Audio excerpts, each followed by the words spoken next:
Hello and welcome to Making Medicine Better. I'm David Morris, and joining me on the panel today are Wilby Williamson, Olivia Morris, Jawad Ali, and Igor Korolev to talk about physician suicide with our very special guest.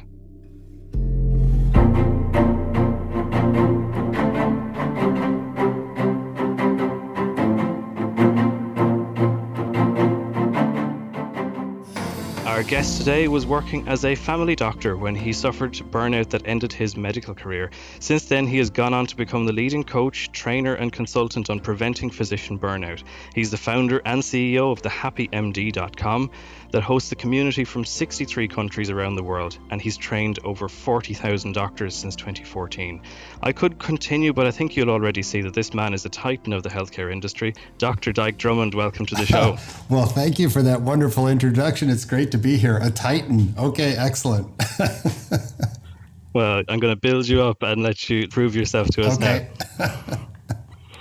So I'm just going to go back. I want to just ask you a question that always intrigues me about every doctor that I speak to. You've had an astonishing career. You've done a lot in medicine and since you've left medicine. But what first brought you into clinical practice was years ago? Well, my story is 3 generations old. So my mom's dad was a GP back in the Depression in East St. Louis, Illinois. My mother's mother, Gertrude, went to college in the 30s, wanted to be a doctor, came back a teacher. My mom went to college in the 50s, wanting to be a doctor, came back a teacher, and I was the firstborn male grandchild, and it was dreamed up that that was going to happen. It was never verbal in my family, though nobody ever talked about it.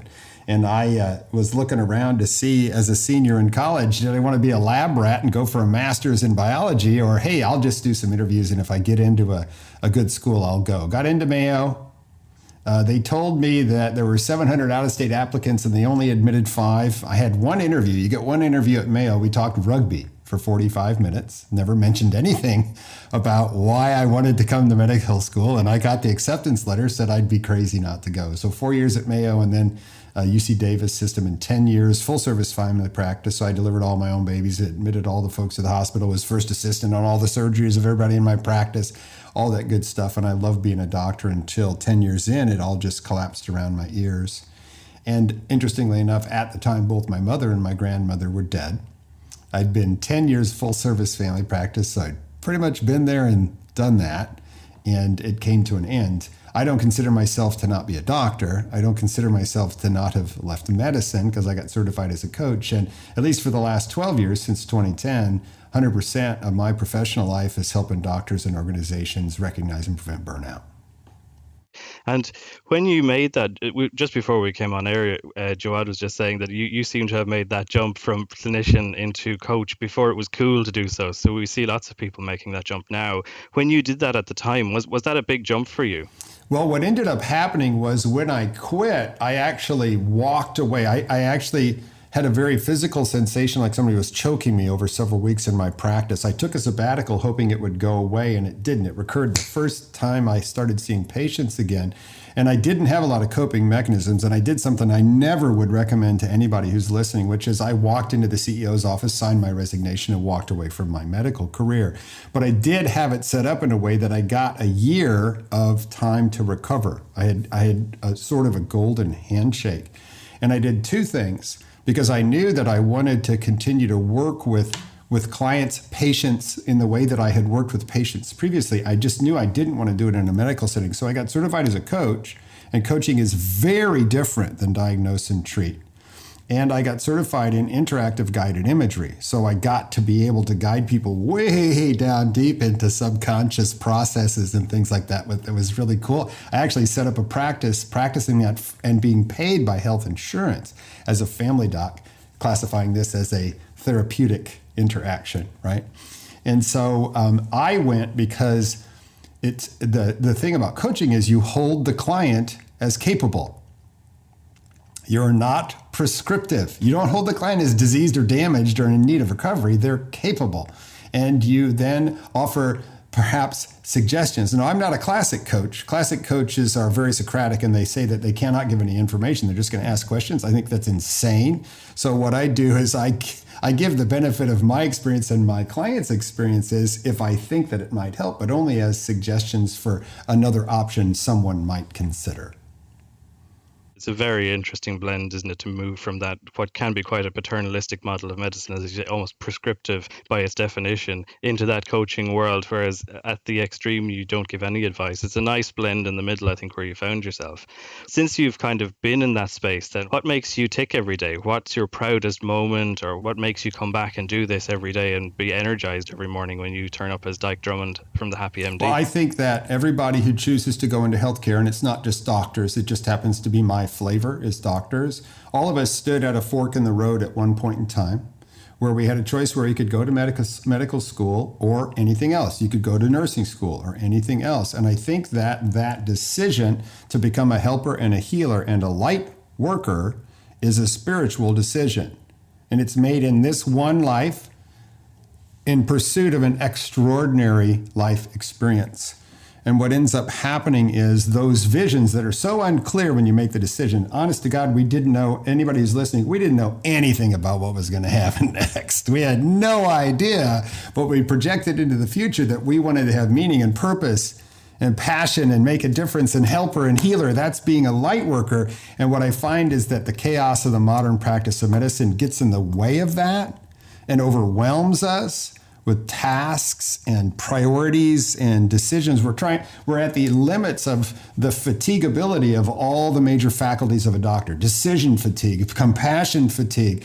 And what ends up happening is it causes people to give up on life itself in some cases, which is what we're going to be talking about today.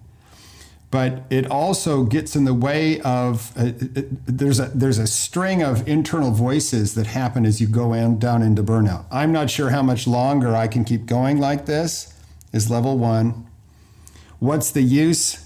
I'm really not making a difference, is level two. And level three is, I don't know why I decided to be a doctor in the first place. And that is the breaking of a promise you made yourself back at the fork in the road. And it hurts. It's physically painful to me. I can feel it across my shoulders. And the second thing is my leadership experience comes from captaining rugby teams for 23 years. I know it's a leadership failure, and I know it doesn't have to be this way. I was going to ask you, like, I know it's been a while since, you left practicing medicine. You obviously see a lot of physicians currently. What do you think are differences in what made you not feel fulfilled in your practice and what you see in people nowadays? And I don't like the word burnout, but I mean, just to say, what do you think is burning people out now that's different than what was burning you out? Yeah, back then? What took me down is it was a generational thing, right? My life seems to go in 10-year cycles. So I was 10 years as a doctor, 10 years as an entrepreneur, and now it's been 12 years that I've been with the happymd.com project here. But I would say that for me, it was the end of a phase of my life. I had experienced everything there was to feel for a doctor. I had fulfilled the dream of my mother and my grandmother. 3 generations collapsed at that point. But when I quit in the year 2000, we owned the practice. I was a partner. We had paper charts. I had an actual nurse. I had an actual nurse rooming my patients and screening my calls. Okay. So the main thing that has broken doctors in the American model, and I'm sure in the NHS there are similar forces. One is electronic documentation, and all the digital tasks of being a doctor these days doubled. For an outpatient doctor, doubled the work in the back office, and there was no commensurate increase in the hands on deck. Doubled the work at hand, no change in the hands on deck. MGMA still recommends 1 MA for every family doc. We solved burnout in the on-patient world 10 years ago by upstaffing the back office to be at least 2.5 super MAs per doctor. Burnout basically goes away. So does turnover, quality goes up, it's revenue neutral. And the second thing is the rise of the employee physician and the size of the organizations now that control your life from hundreds of miles away with no acknowledgement of your humanity except for the number in the spreadsheet cell that has your name on it. Just a follow-up question about that. How much, the aspects you're describing of healthcare and medicine, to me, these are like business aspects. So I guess my question is, to what extent do you think the shift of medicine and healthcare, particularly in the U.S., into kind of the business of medicine, where the administrative burden has contributed to this kind of environment versus some other factors that, aging population, et cetera. Well, there's that too. I mean, we have a critical shortage of every skilled healthcare worker in America, right? 45% of American doctors are over the age of 55. Nurse numbers are even worse. So we have a rising need for healthcare delivery services. And let's just be really clear. We're talking about sick care 95% of the time, episodic care of illnesses that should ideally 80% of the time be shortcut and prevented as opposed to handled in crisis phase. But it's the aging of the population, it's the demographic cliff of the retirement of the boomer doctors and nurses, and it's the fact that businesses, if there was a battle between the practice of medicine and the business of medicine, business wins. Business wins. And the challenge is that it wins because it rides on the coattails of our programming of our medical education. So we learn two things in our medical education. One, conscious, patient comes first. That the patient comes first. That means I come, and don't say second. You know what your brain says, last. I'm not even on the grid, okay? And the second one, which is unconscious, is never show weakness. Never do anything to make anybody think that you don't have what it takes. And the business of medicine will pile onto that programming to make your life miserable. Because if you can't stand up and recognize the boundaries, and if you can't say this is too much, they're going to keep pushing as long as you keep showing up and seeing the patients. So it's a compounding effect, and all of these things add in together.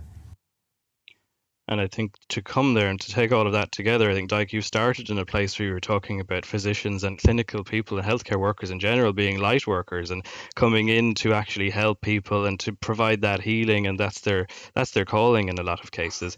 And then they arrive into this system that's doing everything that you've all just described. And I think to really bring us around to the main topic of today's episode really is around physician suicide. It's a really tragic and all too regular issue. And physicians are one of the most likely professions to die by suicide. And Olivia, you've recently been talking about the case of Dr. Vaishnavi Kumar, who died by suicide in June of last year.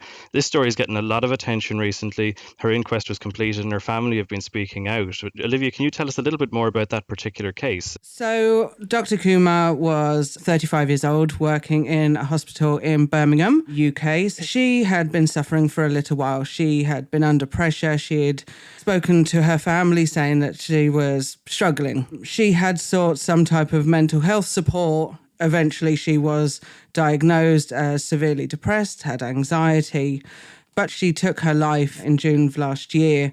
And within her suicide note, she did say that she was blaming the hospital entirely. And her family is speaking out about this because this wasn't the only person within this trust. There was another 3 doctors within 2022 also killed themselves and is being investigated at the moment. So this is a big issue at the moment, and it's another name that we can't just ignore. And I think it brought to light, an issue, which is who's responsible for this. You know, if this physician is sitting there in her own suicide note saying, "Mum, this is wholly because of the hospital," then this is a real worry. You know, and I guess that's why I wanted to bring this topic to light today, to really look into this. So, Dike, I mean, this can't be an isolated case. Like we've heard lots of cases. I mean, even in the UK last year, we've heard a number of these cases that hit social media quite broadly. I'm sure we know it's a huge issue in the United States. Have you seen much of this, and have you seen an increase in this over your career? My experience is that suicide is a steady background rhythm, and occasionally it motivates leadership teams to contact us. In 2021, I was contacted by 2 C-suite leadership teams of large healthcare organizations. My first question is always, why are you contacting me, and why are you contacting me now? And they looked at each other in the Zoom frames. They said, yeah, I think it was the 3rd suicide. And I tried to catch my breath and wondered how many dead bodies you can sweep under a carpet before it becomes impossible to walk across it. Neither one of those groups chose to work with me, right? But obviously there's something going on on that service where Dr. Kumar died by suicide. There's something going on that would demand some attention. Me sitting here as a big old white guy, I noticed that Dr. Kumar is a petite brown woman. And what are the genders and nationalities and upbringings of all of the other people who committed suicide? I would be very curious about that. And the leadership team of that department needs to be laid off, put them on paid leave if you want. But there's an environment there where not only are people not reaching out for help, they're not getting the help that they need, but in their last communication with the world, they're putting the sole blame on their experience of that particular service. That is extraordinary. And again, it's a leadership failure. There is something going on there that needs to be dissected. Not to assign blame. If blame is appropriate, let's do it. Let's punish somebody if something criminal happened. But my question is, what happened and how can we make sure it doesn't happen again? And in the NHS, what lessons can be learned that can be disseminated to the whole system? I think that's really the core piece, isn't it? When by the time you get to the third and the fourth and the fifth suicide, you think if you'd looked at this at the start, it's not to blame you, but it's actually to prevent this happening to other people. That's the most important thing, and that's why we want to bring this topic forward. Igor, from your perspective, you've got a background in mental health, obviously. Do you have any sense or any feeling around the root cause of this and why this is such a prevalent issue in a physician population or a healthcare population overall? Well, just, great question. Just to touch upon, we've been discussing this specific horrific case in the NHS, but this has been an ongoing, I would say at this point, an ongoing physician suicide epidemic in the U.S. So there is this physician called, I don't know if you're familiar, Pamela Weibel. So she's been probably one of the most prominent physicians who's been personally tracking physician suicides. I think by this time she's personally tracked and looked into and researched something like 2,000 physician suicides over the past more than a decade. And that the statistic in the U.S. is that somewhere kind of in the order of 400 physicians, residents, and medical students end their life by suicide in the U.S. alone. So that speaks to this kind of cultural leadership issue. Because it happens year after year after year. And I don't remember the specific study, but it was some public health researchers did kind of epidemiological research to look at suicides among different professions, suicide rates. And they found that among US physicians, the suicide rate was equivalent or even higher than what it is in the military. Now think about that. These are veterans who have PTSD and traumatic brain injuries and the combat exposure, and the physicians have a higher suicide rate. That is the healers who go into this profession to heal people aren't able to take care of themselves. So I think there are multiple reasons. The biggest reason, I agree with Dr. Drummond, is a leadership and a cultural issue. So in the American healthcare system, there's often an onus put on the individual. This is a country of individual responsibility. So it's kind of like, it's on you to seek care. It's on you to speak up. It's on you to go get your yoga classes. It's on you to take your wellness day that we're so graciously bestowing upon you. But ultimately, there isn't a lot of wiggle room to be a human being first before you're a physician.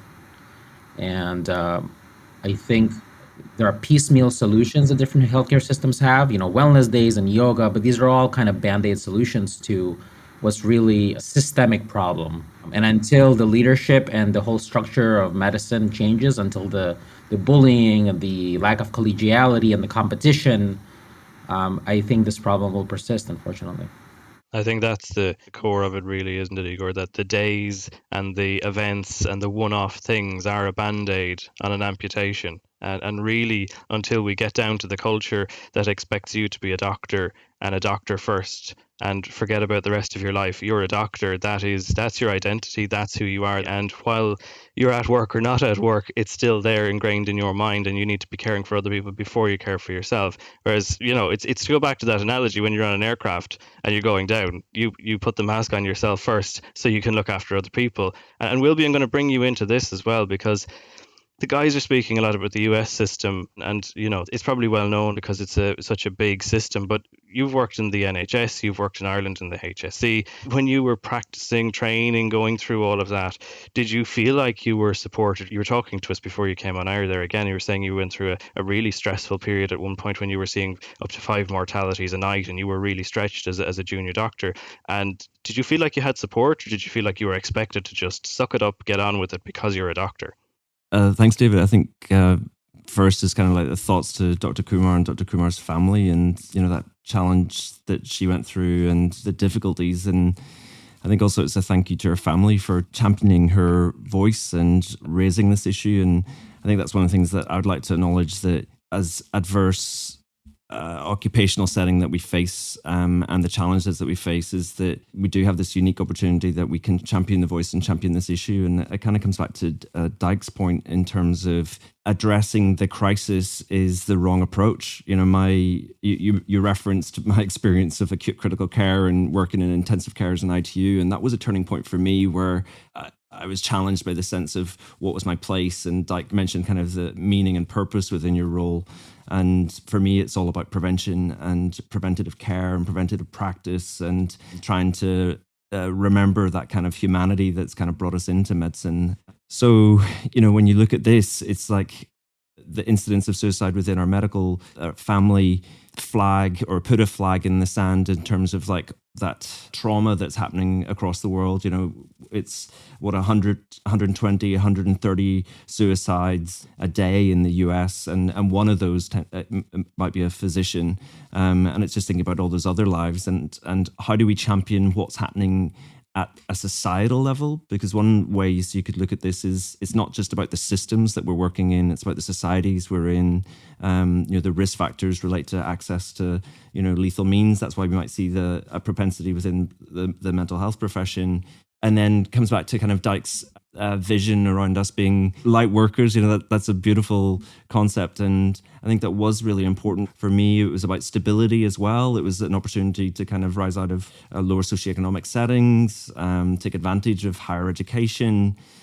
But then the reality is so different. And so I teach, and had the opportunity of teaching some 15-year-olds this week, and they were interested in medicine and physiology. And right there and then I was kind of saying, this isn't the history, boys. This isn't some romantic journey that you potentially are entering. It's a rewarding and it's a rich journey. And I described all the positives in terms around narratives and the stories and the blessings that kind of Dike referenced in terms of life experiences.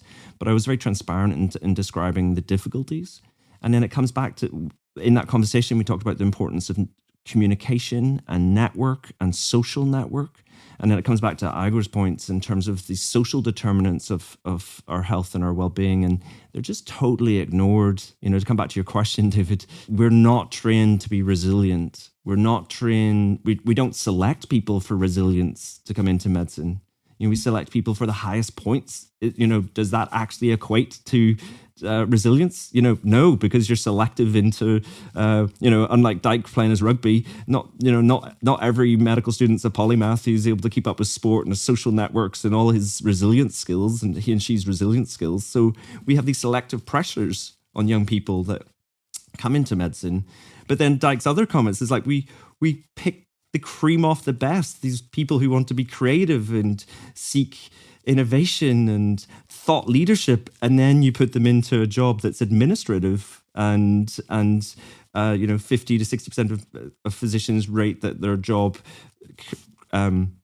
roles are like, they're overskilled, they're overqualified, same as nurses. So we have to really think about this is a big, it's one of those wicked issues in terms of the social determinants. And coming back to do the modern systems whether it's public or private, or whether it's UK or the US, is no, we're not supporting our workers, and I say that broadly. It's not just physicians; it's all of our workers. We don't address social inequalities within our health systems.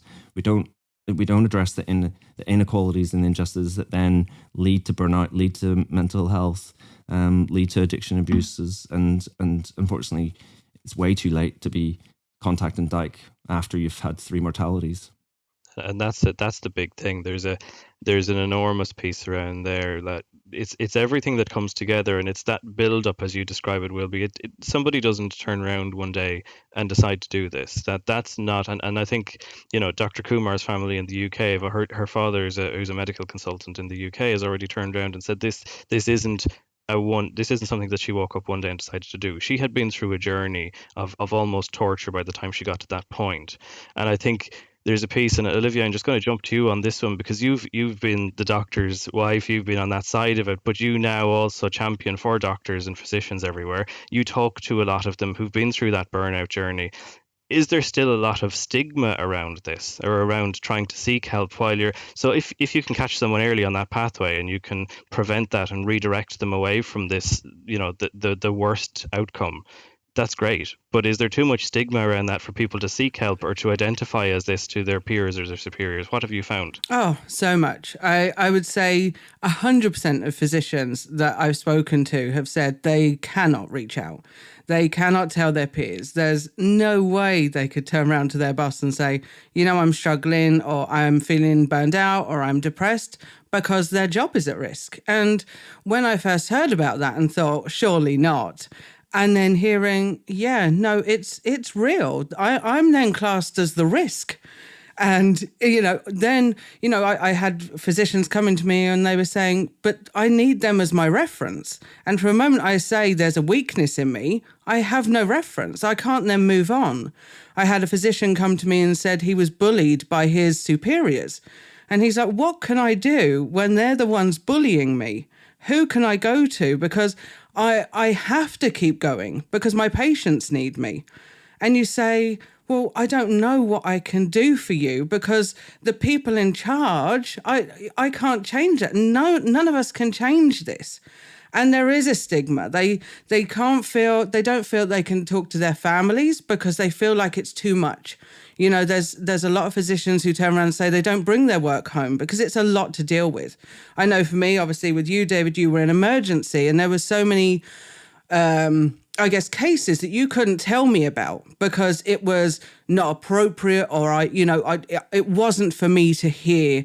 There was a couple, as I've spoken about, a 5-year-old who passed away, and there's so many of them type situations that as a family member, you say, well, I don't know how to deal with this to be able to support you, but I want to. So I think a lot of physicians were going through that as well, that they didn't feel they could talk to their family. They didn't feel they could talk to their peers. Then they didn't know how to reach out anywhere else. They didn't know where to look for support or was there support. They just felt hopeless. And I think it's become bigger and bigger. It's become this monster. And there is so much talk about the 400 physicians kill themselves every year and this many doctors are burned out. Even burnout has become a dirty word. You say burned out in the physicians' world and it's, they're just tired. They're not just tired. Burnout is a spectrum of everyone that's maybe a little bit tired all the way to I'm standing on the top of a hospital ready to jump. We can't keep blanketing the word burnout.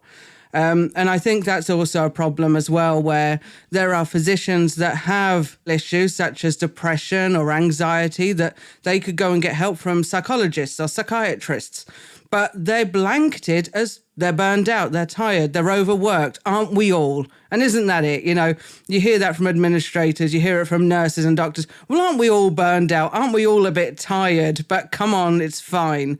And they don't realize it's not quite as simple as that. Yeah, and just to jump in real quick, I just to touch on what Olivia said will be part of the issue, I think, at least in the American healthcare system, which is what I'm familiar with, is that the very voices who should be your advocates are the ones making excuses, whether it's leadership and people with MBAs or it's the physicians themselves. I mean, as a resident physician working in a in a hospital, a few senior physicians have stated, I'm paraphrasing, but stated these words to me in the past. Oh, you guys complain too much. When I was a resident, we had to do 77-hour calls, and you complain about a 24-hour call, and you hear this very often, and it's like, I'm sorry you went through 77-hour calls, but even 24-hour calls aren't healthy. We know 24-hour sleep deprivation is equivalent to being drunk under the influence of alcohol. So I think the whole culture, it speaks to the whole culture. But I have to just quickly touch upon something that will be said. I mean this with respect, but I think we have to push back on this narrative that people that go into medicine don't have resilience. I think that's a bunch of BS. I think the people that go, from my experience or from the experience of my colleagues, the people that tend to go into medicine are not only some of the most compassionate people for the most part, but also some of the most resilient. At least in the US system, even to get into medical school, you have to go through pre-med, you have to go through rigorous science courses. It's really hard to get into medical school. These are really resilient people. So when we say they're not resilient enough, it's kind of the onus is on the individual. It's a failure of the individual. That the reason this individual had mental health issues and committed suicide is because they weren't resilient enough. And in fact, I think it's the opposite. These people are very resilient. They're just put into inhumane conditions. So maybe I picked on the wrong kind of determinant, because we don't actually know the determinants, do we? So, it's speculation, but maybe flipping back to kind of Dike's point in terms of, and listening to Olivia, is like, and your own anecdote there is, are we recruiting or promoting or training people to be active listeners and responsive listeners? And I don't know whether that's an innate thing. I don't know the answer.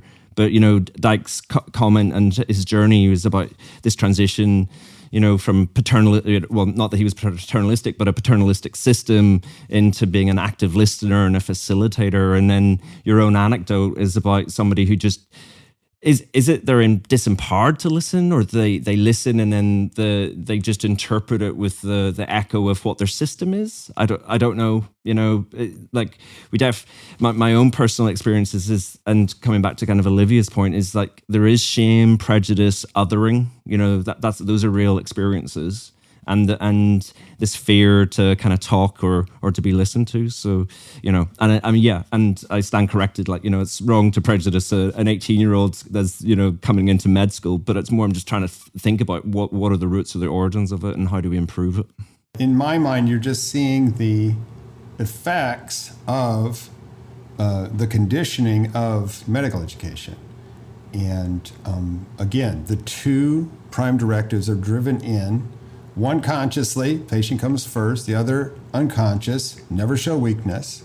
And we have to be very, very careful that we don't blame the victim here. Blaming the victim is the phrase, doctors don't know how to take care of their own needs. As far as the doctor's concerned, they don't have any needs. And if they were to admit a need, they would be risking their professional reputation and perhaps their career if they did that in training. So any reactive crisis management function won't work for doctors. What do I mean by reactive crisis management? Any crisis management function that requires somebody asked for help won't work with doctors. You have to have a proactive crisis management function, which means you have to have someone who has the ability to maintain meta-awareness in the crisis of the department and be able to notice the people who are in survival mode, head down, just dragging themselves through the day, and reach out to them proactively and express their concern and ask if they can help. And the thing that I've taught 40,000 people a minimum. Let me show you how we teach this, right? So we can't prevent all suicides because doctors are are, number one, never going to admit to needing anything. And number two, we know the anatomy and the physiology. We're very creative in killing ourselves and super effective at doing it. But you can't stop them all. You have to say to yourself, I can't prevent all suicides. What can I do? I can break the code of silence and reach out to the people on my teams and in my area of influence that I can tell might be struggling. You can, right now, anybody who's listening to me, think about the people you're worried about. Think about them. Notice you haven't reached out to them and pledge to do so, and try it like this. What you have to do is you have to de-rank yourself. You have to eliminate your rank. You have to eliminate your professional title. And you do that by putting your hand on top of your head and miming that you're taking a hat off. And if you happen to be a doctor, you would say, hey, Chuck, have you got a minute? And make sure nobody can see you or hear what you're going to say to Chuck right now. Hey, Chuck, I'm taking my doctor hat off. I reach up to my head and I mime, big arc of my arm. I'm miming taking my head. I'm taking my doctor hat off now. If I have a named title, I'm taking my department chair hat off now, right? I'm taking my CEO hat off now. Whatever is your title, take it off and say, this is you and me heart to heart. I've been watching you, brother, and I'm concerned. How are you doing? And what he's going to say immediately is, I'm fine. I'm fine. He may actually be upset. He may say something like, what are you talking about, Dike? I'm fine. Go check Cheryl. She looks like trash, man. Now, you're very likely to get hostility or straightforward reject like that. Is that him or is that his programming?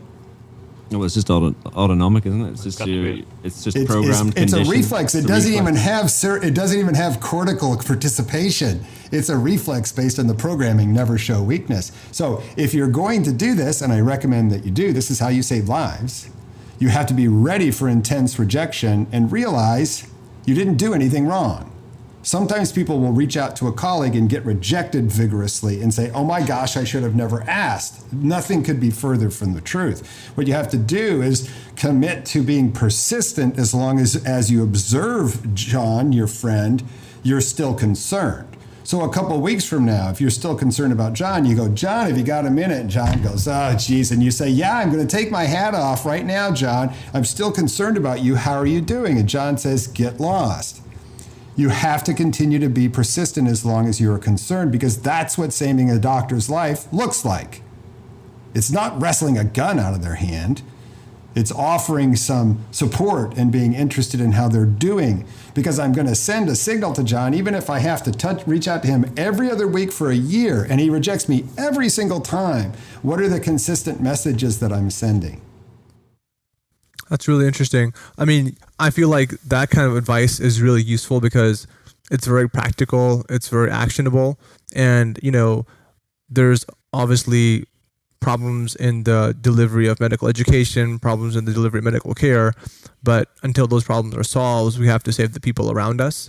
I had a question as far as, if you reach out to somebody, well, number one, sometimes it feels like you might not be the best person to reach out to that person. Do you have some kind of best practices around, like, maybe not delegating that, but, figuring out what the best way is, especially if, Chuck rejects you, and, what are some other ways to kind of move forward without going back to Chuck every week? And then what are some examples of success stories within organizations that you've worked with in terms of, engaging those people who are at risk? I haven't got any success stories. And there are no rules. If you think he's in distress, you go ask him how he's doing. I don't care if he's never met you before, because you can't delegate this.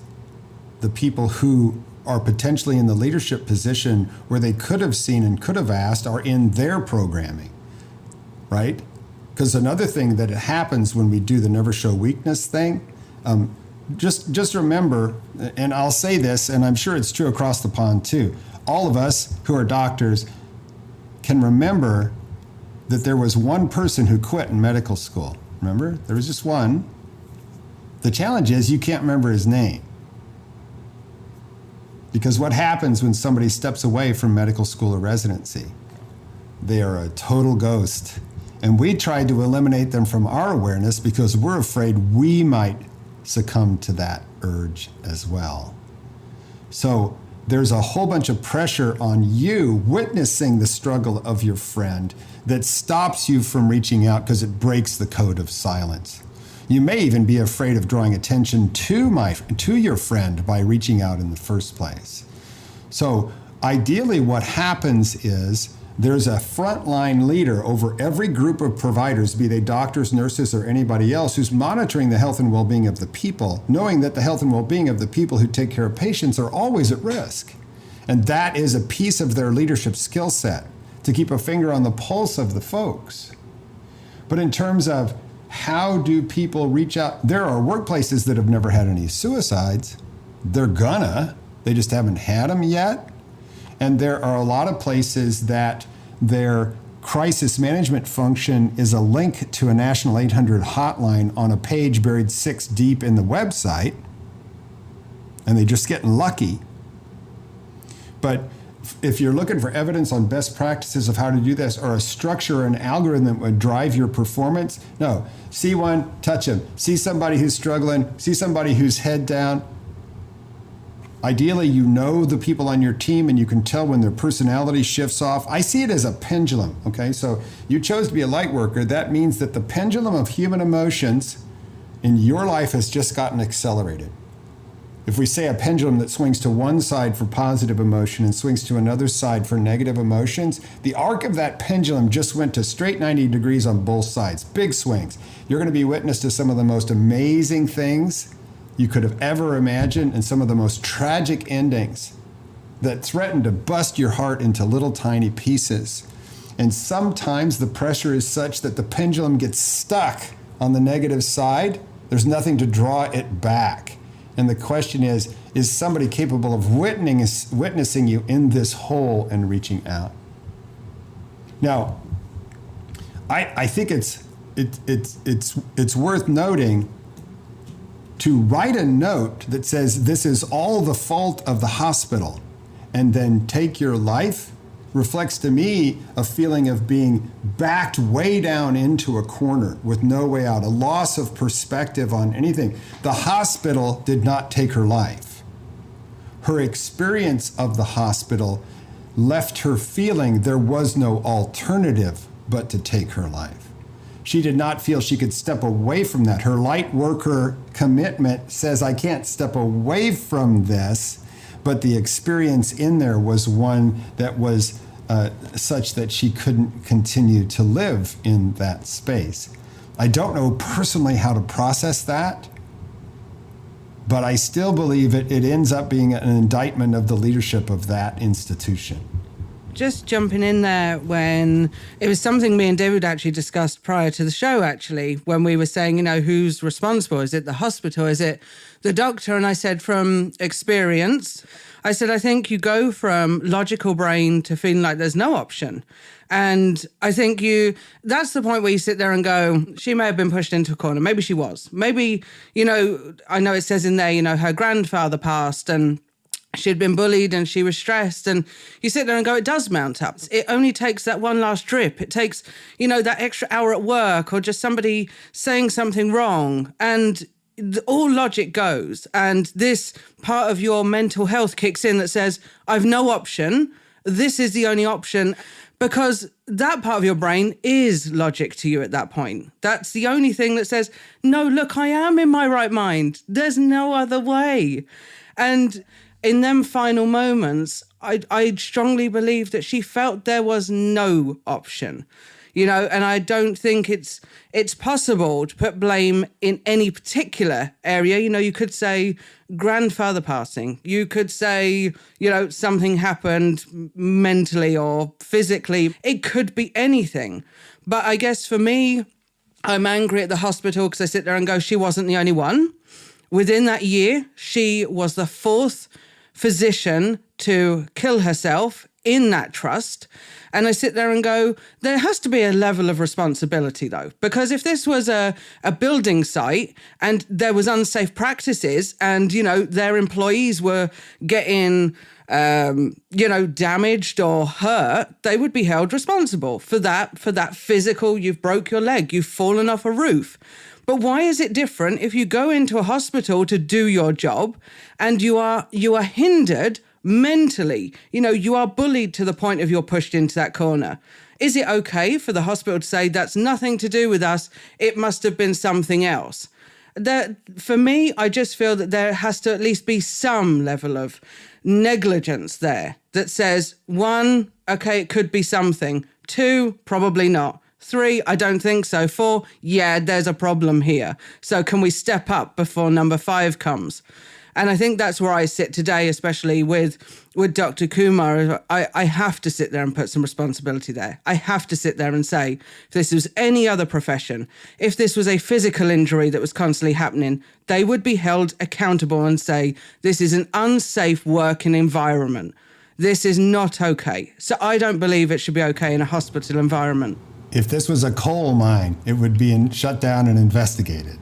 Absolutely. And I think because mental health has this thing of, well, there's no proof. You can't prove the hospital pushed. You can't prove that the bullying was so bad it caused it. And I think that there's the stigma, and then you've got it's hard to prove. But I think you have to sit there and say, but they still have to step up and make it a safe environment. Safe from burnout and for suicide. There's an interesting point you made as you went through that, Olivia. It's not about assigning blame here, and that's the critical thing. This is about responsibility and who needs to step up and take action. Dike's and everybody is really nicely laid out, actually, how every one of us as an individual can take some responsibility for improving things, and that's fantastic. But Dike, can I ask you a question from the perspective of, we'll take this hospital trust as an example. If you were to suggest to hospital leadership, if they were willing to listen, what can they do? Because you made a point earlier, if we are all taking that individual responsibility, it's on each person, if you see somebody in distress, to reach out, create that connection and give somebody hope. That you mentioned as you went through that there should be an overall leadership in the hospital who are looking after the well-being of their employees. We said there, if it was a coal mine, there is somebody involved in health and safety. The psychological safety is as important as physical safety. What do you recommend for hospital leadership, people who write policies in government and can actually have an impact on this? What should they be looking at? What's their next steps here? Well, they've got to tease this apart and figure out where the psychopath is. Because there's one in here, and it would need to be it's just sort of like the same thing you would do if you look at the police killings of young black men in America. You put them all on paid leave and you do a real investigation and see if you can get back to what happened. When it comes to leadership and the health and well-being of your people, it's always about your own personal supervisor. Each of us as a leader throws a cone of safety or not over the people who report to us. And we have to take on the observation of and hopefully the optimization of people's health and well-being, especially in a healthcare work environment, right? So what I find is that when I'm dealing with burned out doctors, all of them think they need to quit their job in order to recover, but 70% can recover in situ. The ones who have to leave, it's always about their boss. It's always an absent boss, a clueless boss, or a psychopath boss. So there is something that can be identified in the leadership communication style of this particular trust that would cause 4 suicides. That's the biggest string I've heard of. Like I told you when we were talking before the call, I've seen three in a row in 2 different organizations, but 4, there's something that needs to be dissected, and there's some people that need to be removed who are at least in part in charge of creating this environment.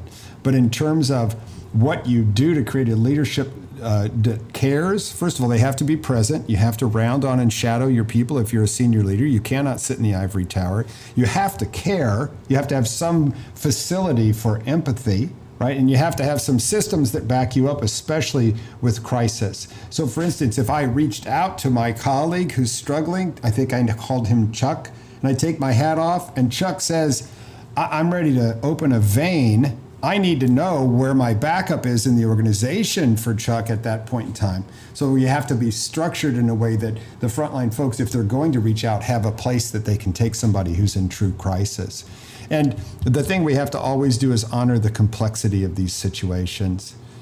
Don't think this is a problem. It's not. It's all a great big dilemma. Don't think you're looking for a solution. There isn't one. You're looking for a strategy of interlocking parts. It's going to be 3 or 4 things all together that don't exist right now. And I guarantee you, when you dissect what happened at this trust and you figure out how you're going to address it and you monitor it and it works, that is disseminatable throughout the trusts in the NHS. I guarantee you that.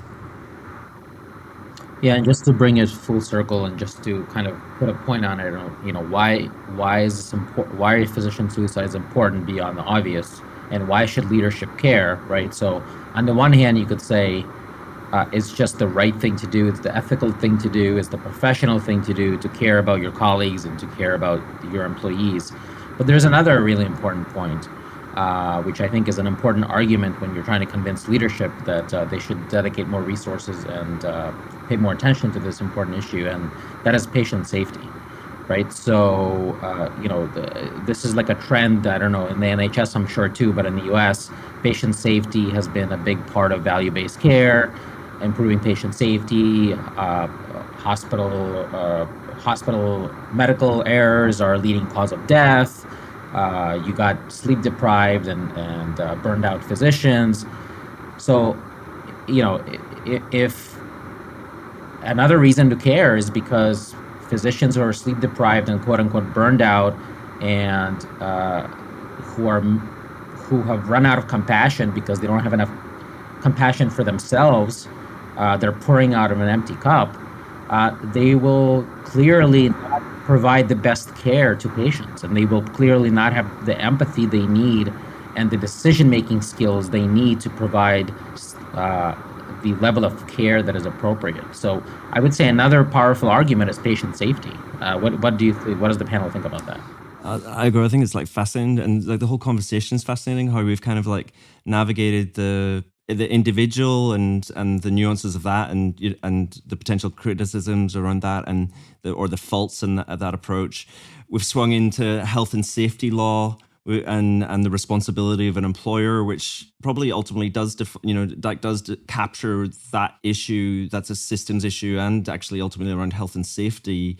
And I agree. Then you come back to the point around quality and risk and patient first and patient-centered care. And then I kind of come back to thinking about that kind of confused narrative that was kind of portraying around kind of students and young people and the hope that they're aspiring to, or that vision that they're trying to aspire to, which for me was about collegiality and community and family. And then some of those common narratives that Dike was describing around mentorship and respect and value in your sense of self. And reading, I'm fortunate to be part of a Atlantic Fellowship of Global Brain Health, and mental health and suicide is not necessarily my area, but it's one of my passions. And then this common theme in terms of around, we should be looking at this as a community. We should be looking at this as wider than the individual, and within that community is how do we promote support mechanisms? How do we support mentorship? How do we support kind of what Dike describes in terms of active listening? And I think it's just a really interesting conversation of how we've probably captured just such complexity of how to address this, and how even to talk about it in a safe debate as such, instead of polarized headlines or polarized responsiveness. Because if you think back in the health system, they'll respond to you in an HR way, and it comes back to the slightly, oh, you're not capable of your job. Oh wait, you're not safe. Let's get you out of this. And it's probably just, it's like Dike saying, it's humans trying to deal with something that's really difficult to frame, and it's difficult to define. I see suicide as the tip of the iceberg.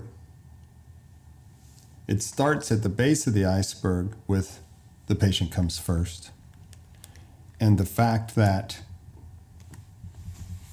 healthcare leadership has not learned the lesson that in order for the patient to come first, healthcare leadership has to put the health of the workers first. It's the toxic over-application of the first prime directive, the patient comes first, multiplied by the credo that is beaten into us during residency education, never show weakness. And it all comes back when I just say this, and this is a question I ask CEOs all the time. I'm biopsying them for common sense and empathy. Here's the question. What role do you think the health and well-being of our people, what role do you think the health and well-being of our people plays in the quality and the quantity of care that they provide?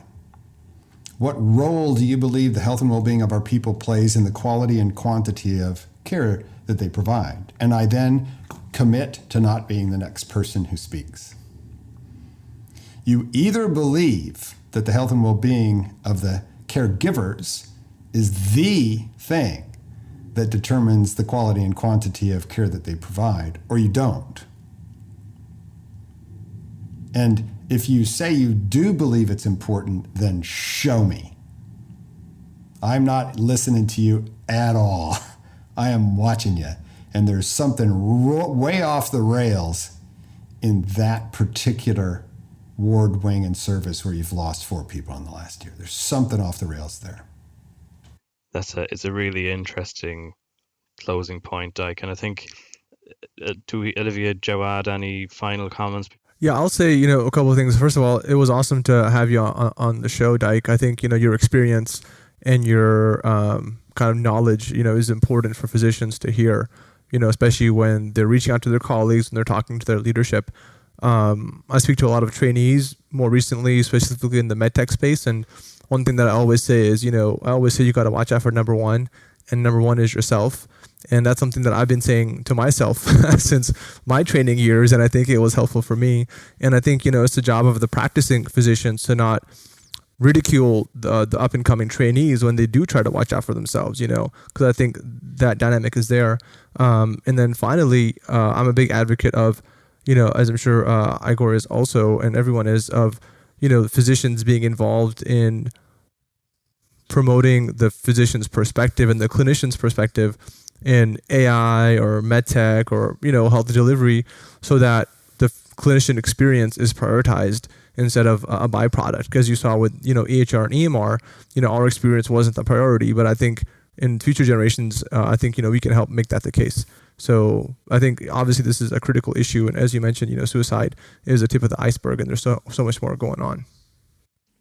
Olivia, any final remarks from you? I guess I just want all our listeners to know that they can reach out to people. And if they don't feel they can talk to peers, please, as a family member of a physician, honestly, do talk to us and confide in us, because we're your allies. We're there to help you. And there are support services. So never, ever feel like you're on your own. And at any point, you can reach out to any of us and we will be there. So never feel that this is your only option. Reach out before it ever gets to that point. Dike made a great point earlier. He said he gave some practical advice how to approach a colleague that potentially may be struggling with mental health.